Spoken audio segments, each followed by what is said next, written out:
অনেকেই আমরা বুঝি না ফ্রিল্যান্সিংটা আসলে কী জিনিস। ভাই আজকে আমি ক্লিয়ার করে দেবো ফ্রিল্যান্সিংটা কী জিনিস, এটা আপনি সহজে বুঝতে পারবেন। ফ্রিল্যান্সিং হচ্ছে যেই কাজটা আপনি আপনার ইচ্ছা মতো ফ্রি টাইমে করতে পারেন এবং সেখান থেকে আপনি কিছু অর্থ উপার্জন করে থাকেন, এটাকে ফ্রিল্যান্সিং বলে। শুধুমাত্র অনলাইনে কাজ করলে যে তাকে ফ্রিল্যান্সিং বলা হয় এটা কিন্তু না।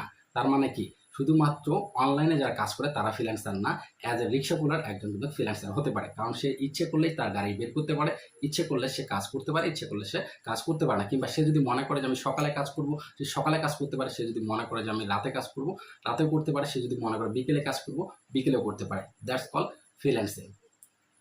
সেম টু সেম অনলাইনে আপনি যখন একটা ক্লায়েন্টের কাছ থেকে কাজ নেবেন, নেওয়ার পর আপনি আপনার ইচ্ছে মতো কাজ করবেন। ক্লায়েন্ট আপনাকে একটা টাইম ধরে দিবে, তার রিকোয়ারমেন্ট অনুযায়ী তাকে তিন দিন কিংবা 4 দিন বা 5 দিন একটা টাইম দিয়ে দিল আপনাকে প্রজেক্ট অনুযায়ী। তারপর আপনি কি কাজ করলেন, আপনি সকালে করবেন না দুপুরে করবেন না রাতে করবেন, এটা আপনার ইচ্ছের উপর ডিপেন্ড করে। That's call A freelancing. তার মানে যে পেশাটাই ফ্রিভাবে করা যায়, সেখান থেকে যদি অর্থ ইনকাম করা হয়, সেটাকে ফ্রিল্যান্সিং বলা হয়। Thank you. ভিডিওটি ভালো লেগে থাকলে লাইক কমেন্ট শেয়ার করবেন এবং ফলো না দিয়ে থাকলে অবশ্যই তো এটা আশা করবেন একটা ফলো দিয়ে যাবেন। Thank you so much.